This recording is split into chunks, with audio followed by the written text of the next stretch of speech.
Hi everyone. This episode of the Immigration Lawyers Podcast is an extremely informative one with Canadian immigration attorney and former border officer Laurie Tannous. We discuss Canadian immigration law, including how they treat the TN NAFTA non-immigrant category, visitors with DUI history, investment-based immigration, and other areas. We also talk about how she has managed to balance her family and business life. I'm sure you'll find her comments very insightful.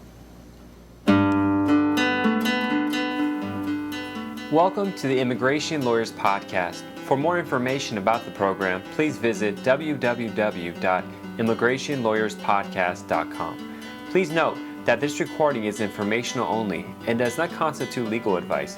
Please consult an immigration attorney for specific information related to your case. Also, this recording is copyrighted and written permission is required for rebroadcasting. My name is John Khosravi and I am the host of the Immigration Lawyers Podcast. I also practice immigration law in Los Angeles, California. You can learn more information about me by visiting www.jqqlaw.com. Hi, Laurie. Thank you so much for coming and speaking with me today. I'm so excited to learn more about your practice and your area of law. Why don't you start with just letting us know a little bit more about your background, your bio. Perfect. Thank you, John. The pleasure is mine to be here with you.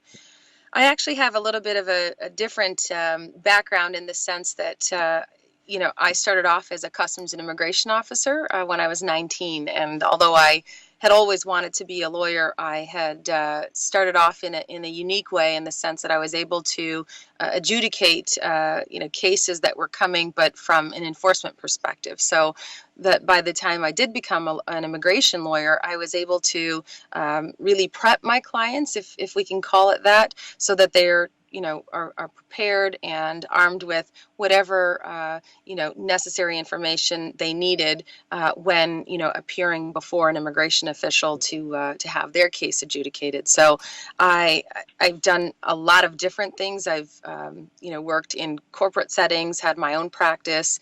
I wear a number of different hats right now. So I work with Kitch Law Firm, and I'm their senior Canadian immigration practitioner there. And so we've got a full service immigration practice, business and family for both Canada and the US. And my partner, Megan Riordan Kennedy. And so her and I together, have decided that we want to try and make sure that we're able to offer, that full immigration border practice to our clients. And so I am only there part-time because I wear a number of other hats, but today the focus will be on immigration. So I do see a lot of a variety of cases, but we do focus mainly on business and employment type immigration and assist with a lot of the inadmissibility cases that we see because we do practice right at the border at the land port entry here between Windsor and Detroit.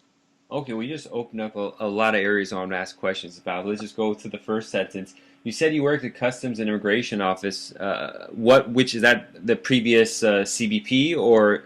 So no, that's the Canada Border Services Agency. So on the Canadian side, at the Ambassador Bridge, I was posted there for 7 years. Wow.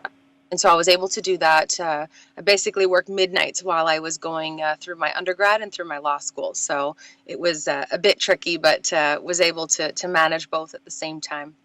And so you said while you were doing that, you went to law school and you graduated.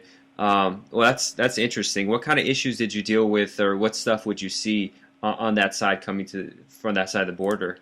Well, it's funny because oftentimes people will say, "Oh, it's just Canada. It's not like it's, what kind of things could you have possibly seen?" But this area here, this is the busiest land border crossing, and you would be amazed at the things that I'd seen.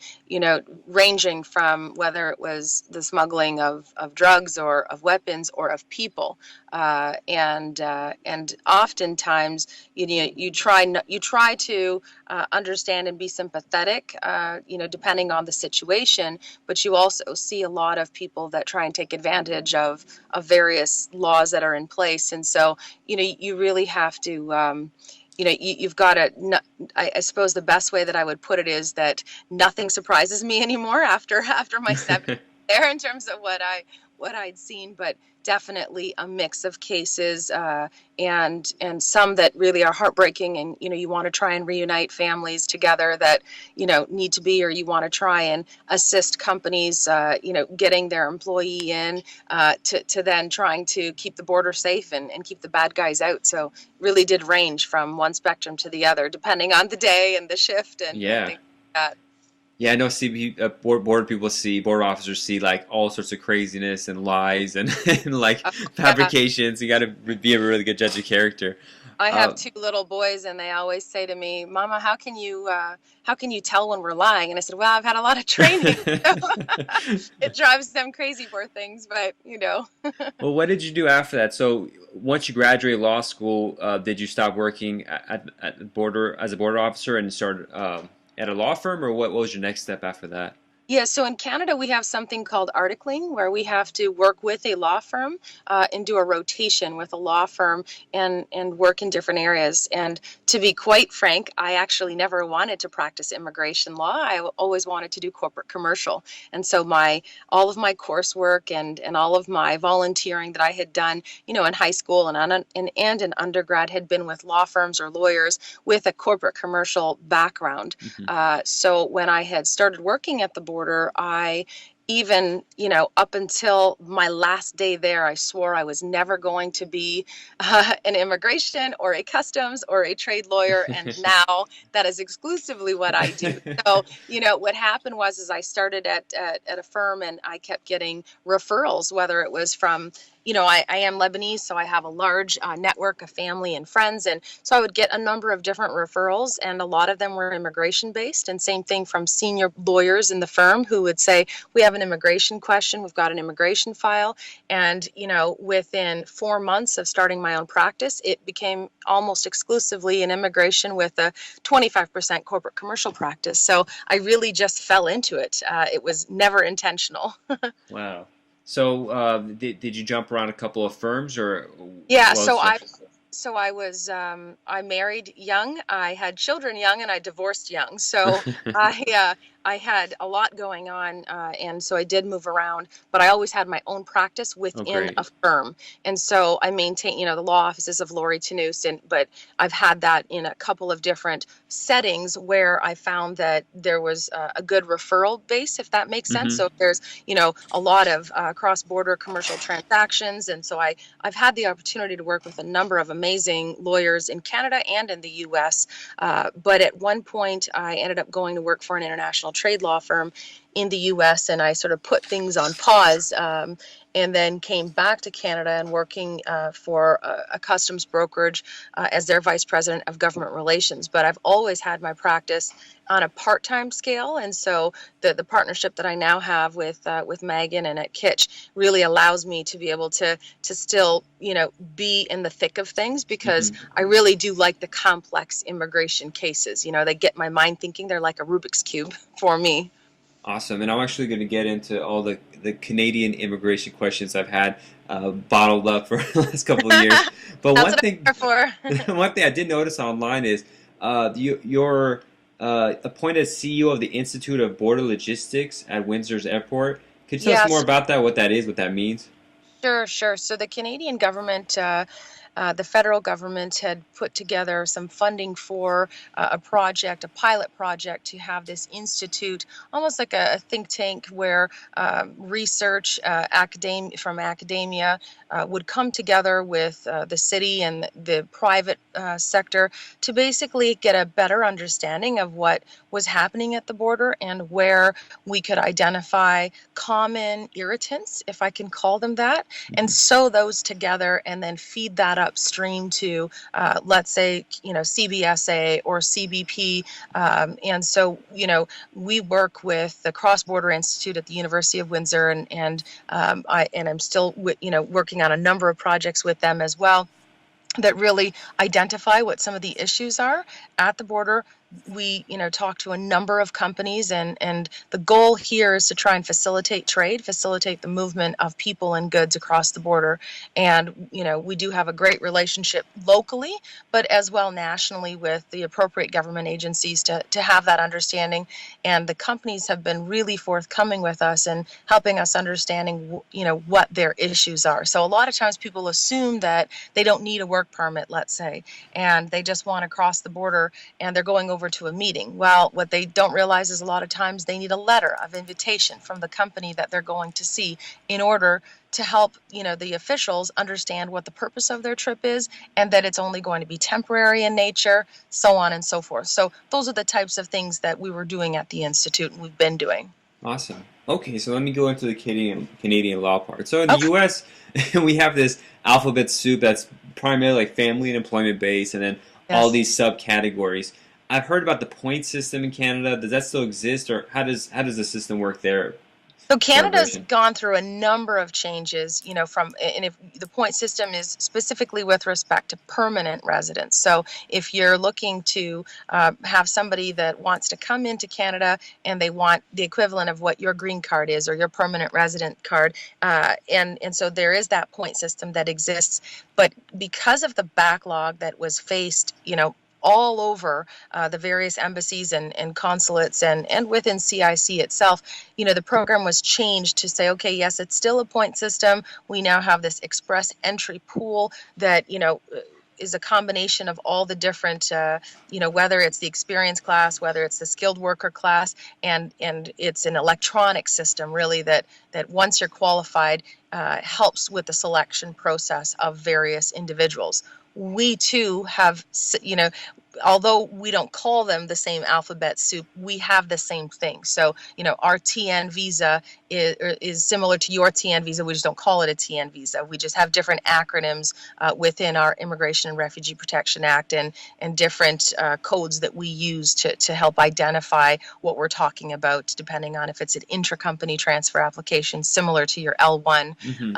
And so we do have that same understanding, I guess, for the non-immigrant visas. When you talk about this electronic point system, does it take the lawyering out of the immigration process, where it's more straightforward, or does the lawyer still No, get no, involved? you still require, somebody to help you. Sorry, I shouldn't say that. There are some people that, have been either they've gone through the immigration process themselves and they know immigration better than some immigration lawyers that I know, okay? And Yeah. I'm sure you've dealt with, clients or people like Hmm. that.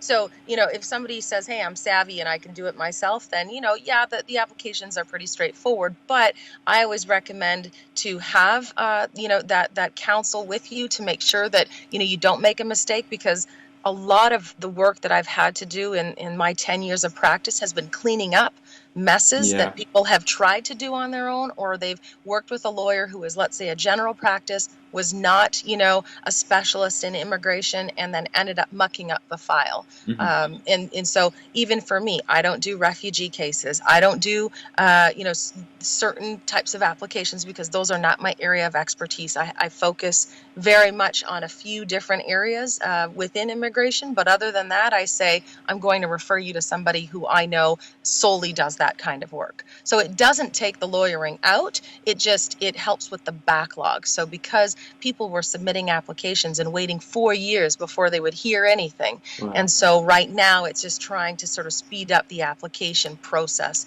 from CIC, so from Citizenship and Immigration Canada's perspective. I see. I see. I kind of do the same thing in my practice. I shed aside a lot of the areas of immigration law, and I only focus on immigration.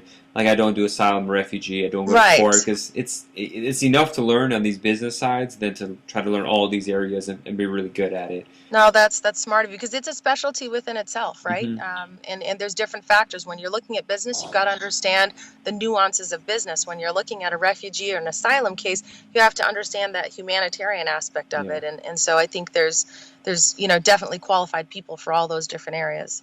Now you spoke about the business side. So two areas in particular I want to ask about. One is the investment program, the equivalent of the EB-5 program. I've heard Canada shut that down. Is that They correct, or is did. it being restarted? No, they've shut it down. It's still shut down right now. There is a pilot right now that is underway for a venture capitalist program, but for that you've got to have a net worth of $10 million, Wow. and you've got to be willing to invest $2 million of that, and then still meet all of the other criteria in terms of language and having a post secondary degree that's either Canadian or equivalent thereto. So unfortunately, that program did get shut down. I believe it was 2014, and we've not seen the likes of it come back. This is a pilot. I'm not sure, how well it's doing. To be honest with you, I haven't checked on the statistics of it as of yet, and to determine whether or not it's going to be sticking around. I'm not certain. Do you have any other programs that are temporary, non-immigrant programs for entrepreneurs, investors, or just talent that's coming in for a short-term period? But Unfortunately not. I mean, wow. really, Canada's focus right now, and they're revamping the program. So at this Okay. point in time, no. In 2017, near the end of 2016, I think we're going to see a big overhaul of many of those programs, where we're going to see an injection, because Canada is looking to have this economic development, stimulated by entrepreneurs and investors who do have money, that have come from good sources, that they can acclimate well into Canadian society, and so they're definitely looking at different ways to be able to reignite those programs. I see. I see. Okay. The second one I want to ask, and you kind of mentioned the TN, our equivalent of the TN NAFTA visa or NAFTA status. You know, how difficult is it on your side yet to get? In particular, I had a client who was hiring a management consultant from Canada, which is one of those difficult, harder kinds of TN statuses to get because of Because of the gray area. yeah, the big gray area. But he Yeah. said himself he had gone to Canada on a Sunday night to do some management consulting, and the officer kept him there for an hour, asked some questions, couldn't get a hold of the employer because it was Sunday night, but they kind of like let it in. So he was asking me, he's like, I did it on my own going to Canada, and I was thinking maybe just Canadian officers are much nicer and more lenient. I I'd don't know. love to say that, but that's not the case. That guy just got lucky. Okay. And what I mean by that is, so if it's a straightforward an engineer, or an IT specialist, where it's clear cut within the NAFTA, the appendix sets forth, okay, this is the profession, this is the title. They've got the offer letter from the employer that's inviting them, that states clearly what their role is, that it is only temporary. This is the job description that they're going to be carrying out while they're in Canada. Make sure that the salary is equivalent to what they would pay a Canadian. So if you've got all of those things, even if you've got that, you're still going to have to face the scrutiny of that officer, making sure that it does qualify within Hmm. NAFTA. Now, with the management consultants, those are very tricky. I see them. Just this month alone, I only do this part time. I've had two come to me with refusals where they did try to do it on their own, and now we're looking at how do we rectify that? How do we go back from the statements that were made at the time? And that's the part that I think people don't realize, is that when they're making these statements, they're really putting themselves in a situation that is dicey to be able to clean up after. If there's they say, I'm coming to do this and this and this, but that's not really what the employer wants them to do, and does that really qualify? And Hmm. so it's a fine line.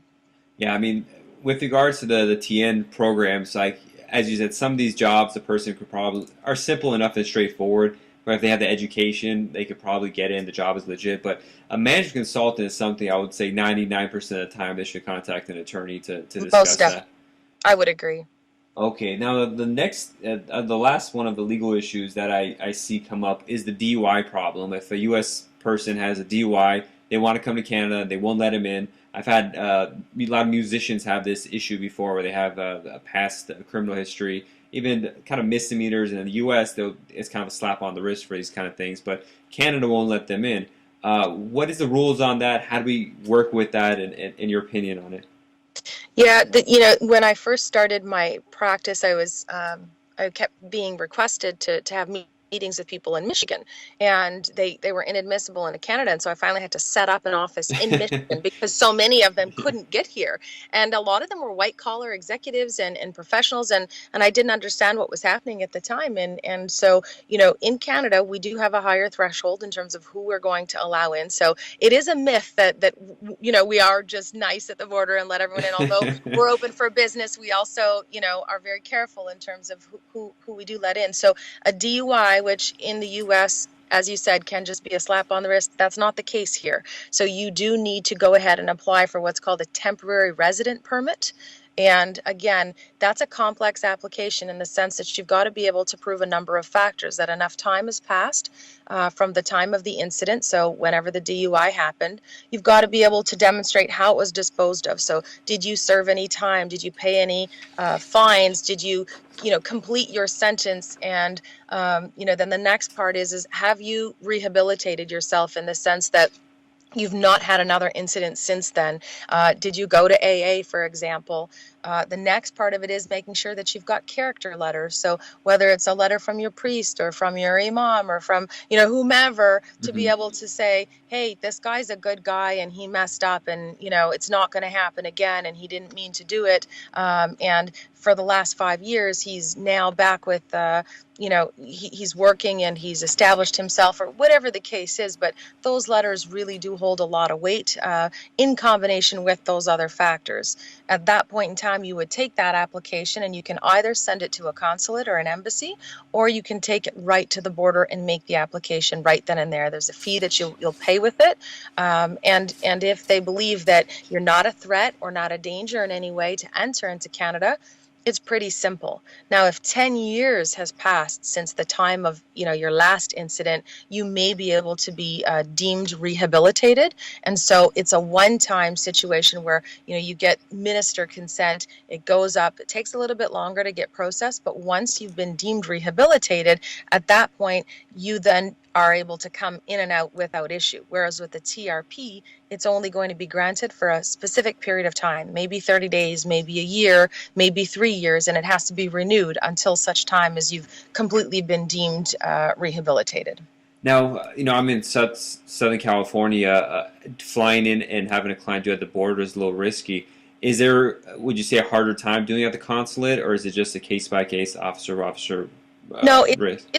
it's really officer by officer. I mean, I've had just as many go to consulates but because I'm right here at the border, we just prefer to have them done here. We've got a great relationship with the officers and the administration here, and so it's just easier for us. But we send just as many for consular processing, and it's not. I wouldn't say that one is your chances are better with one versus another. So you could certainly do it that way. I see. So thank you so much for clarifying a lot of those issues. I'm going to move on now to your practice and what you do. So where are you? Where's your headquarters? What part of the country is your headquarters? In Detroit, Michigan. Okay, so you're usually on the U.S. side yourself? Correct. Yes. Are you a U.S.? I have 2 offices in Windsor, Ontario. So Windsor, Ontario, Canada, which is on the border of Detroit. So I split my time between all of my offices. I see. Actually, I'm going to go back to the Canadian law question, then come back to this. Sure. I've heard that Canadians kind of have to choose like a province when they're coming in, especially if they win the lottery system. Is that how it works? What role do the provinces have? Because the states in America have no role in immigration, barely. Is that different in Canada? Well, so there, Quebec, which is, all pretty much French speaking, they have their own streams of immigration opportunities. And so a lot of times people that are French speaking, they have opportunities to, apply and go directly to Quebec. And so that is why it's province specific. In addition, we have the provincial nominee program, so the PNP program. And again, that's when a specific province has said, okay, we're going to work together to get, this group of people here in based on the fact that, we have a need for their specific specific skill set and so on and so forth. So, in that sense, yes. And again, through the express entry, it's province specific. But if it's somebody that, okay, they want to get married to somebody from abroad and they're bringing them in and they live in Ontario, they'll come and live with them in Ontario. I see. Same thing if an employer is sponsoring somebody to come over under one of those non-immigrant visa classifications, they'll come to wherever the place of business that they want them is. Perfect. Okay, thank you. And now going back to the personal practice stuff. No problem. This question is it's kind of weird because I asked, what does a typical week look like for you? But I know as an immigration attorney, there is no typical week or day or anything like that. But what are your programs at least you try to set aside, like in the mornings or afternoons, or how does it usually fluctuate? I mean, so for me, because I wear so many different hats, I'm probably not the best person to answer that question, only because, 2 days I'm at Faro, 2 days I'm at the Institute, so I'm all over the place. But let's just, if we're going to look at a day when, I'm working, for the practice, let's say, you get those calls early on in the morning for people that have made the attempt to enter into the country, have been refused entry, or have had difficulty entering. And so even if I had set aside, okay, I'm going to work on two, and I call them TNs or L visas, even though they're not. But let's say we're working on, the non-immigrant, pile of visas for the day, that has to get put on hold temporarily to be Yeah. able to understand what the to put the fire out, essentially, right? And Hmm. so I do a lot of my work first thing in the morning, because I try and get, do the review of the files prior to the house is burning call comes in, right? Hmm. Now, how do you balance all that with your personal life? You said you have two children. How old are Yeah. your children now? Are they still young? They're 12 and 10, and so I'm a Oh, single mom, and I have an amazing family and a great network of people around me that help essentially when I'm traveling or when I'm working. And I just try and focus. So if this hour I'm working on this, that's what I focus on, and then I just shift gears, and literally it's every hour. Right before our call, I put out two agreements that I was working on, and so after our call, I've got another, two files I'm working on. And so I just try and balance it, and I waste no time. I was at the chiropractor this morning, and he said, "You brought your laptop with you?" I said, "I've got no minutes." I said, "There's 10 minutes where I'm sitting here and I'm going to use them." And he started laughing at me, but it's really about time management. And how do you stop from taking the work home with you? Are you able to shut that off?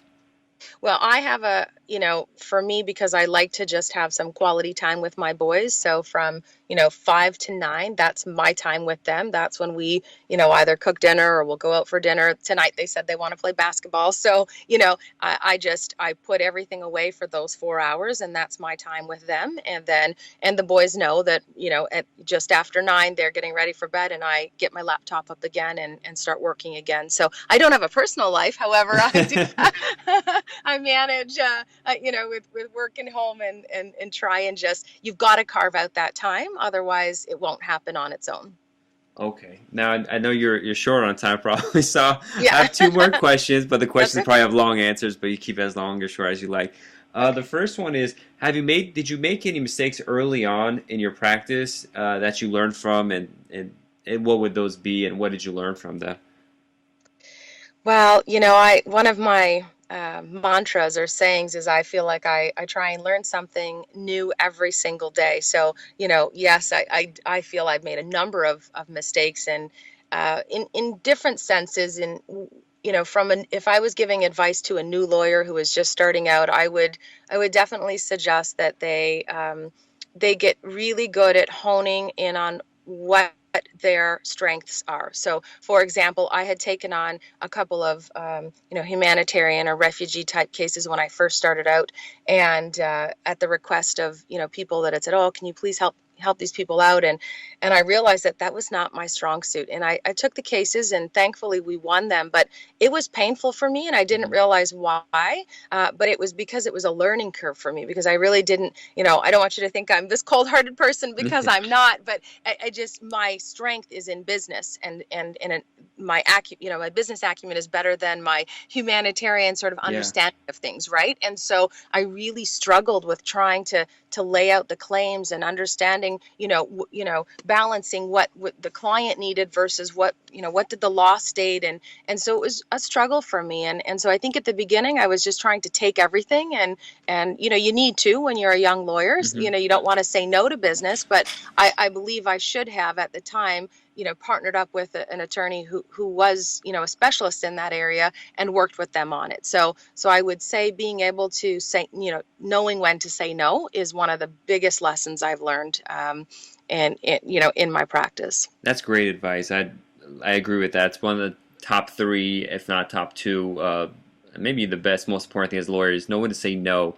And it's really hard because when that money's coming in, a potential client, especially if you're starting out, or 1 month you're not making the bills, but it always comes a headache when you force yourself to say yes to something you're not fully comfortable with. Correct. Yeah. In life in general, I mean, this is not related to law, but some people just settle and end up getting married and just saying yes to like a spouse or something, and then that comes all sorts of ramifications down the line, or a friendship, or some sort of business dealing.